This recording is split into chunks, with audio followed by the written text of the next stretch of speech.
Holy shit, Inside Out is so good! Sorry, I just needed to get that out of my chest before we go on. But yeah, this movie is really good. I've been a fan of the original, even as much as to say it's one of my favorite Pixar movies. So I came into this with relatively low expectations. The original writing team didn't come back, so would you expect a story of the same quality with a sequel? Yeah, didn't think so. But I was shocked at how well told this story is regardless.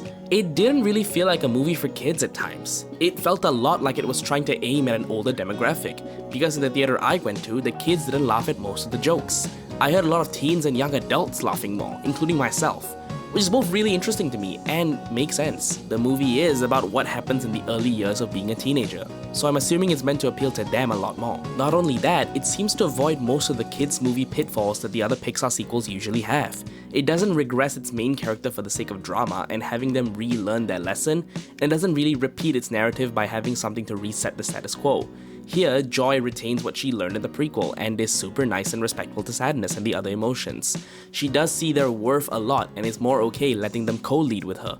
She still has one aspect of control that doesn't really hit you until the end, but I think that's part of the themes of the movie. There was a moment where I thought that she would regress and choose her own interests over trusting her teammates, but no. It subverted my expectations and she stuck to their ideas. That's really cool, and it does a great job building the audience's trust. Something else I found really cool is that Riley is more of a character this time. She got some laughs out of me, and the way the emotions affect her mood and what she says is more real. In the first movie, she felt more like a vessel for the story to focus on the emotions journey. Considering most of the conflict is caused by external factors, you see how Riley's emotions try to pilot her to make the choices that she makes. Watching her make the wrong decisions, all fueled by one single goal, is so heartbreaking and makes us reflect on whether we were like this. But what makes her act this way? Enter the new emotions. Anxiety steals the show as a really good antagonist for the entire movie, but she's not painted as this one-dimensional asshole. She means well and is trying to protect Riley from dire consequences, but the means to the end get less and less justifiable the more the movie goes on. Maya Hawke does a really good job with the vocal performance, and considering she has a track record with playing neurotic, nerdy characters, this is the best variant of that, without feeling like a retread of her role in Stranger Things or Do Revenge. The other ones are mixed, in my opinion. Envy is cute, but she's not really useful to Riley. It sometimes feels more like they wanted to sneak gay panic past Russia and China, which, based, but she does feel like she's just there to be a yes man to anxiety.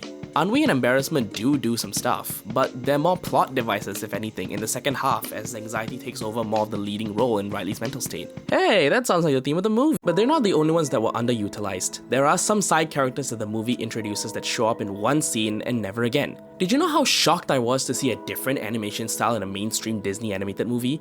There's one with 2D animation who seems to be animated at 12 FPS, and then there's one with shockingly convincing PS1 style animation, which was incredibly impressive. But there's a couple more that don't come back. They had some funny bits, but nothing? What was the point other than that one scene? The movie speeds past them and you never see them again. That's another thing actually, the movie feels really well paced. It's just over 90 minutes, which, can I just say, is a breath of fresh air for movies? We keep getting movies almost 2 hours long, so getting a 90-minute movie in current year feels few and far between.